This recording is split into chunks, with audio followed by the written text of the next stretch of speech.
রিমি ছিল গ্রামের এক বড় মেয়ে। প্রতিদিন বিকেলে সে গাছতলায় বসে ছোটদের পড়াতো।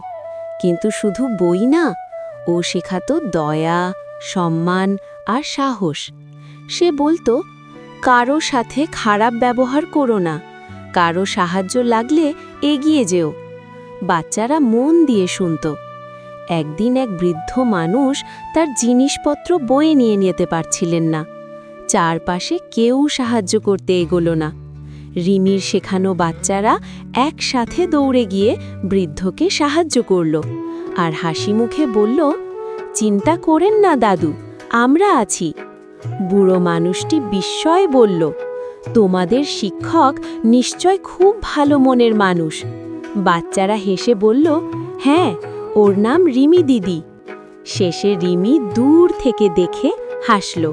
নিজের শেখানোটা বাচ্চাদের কাজে লেগেছে, এটাই তার কাছে সবচেয়ে বড় পুরস্কার।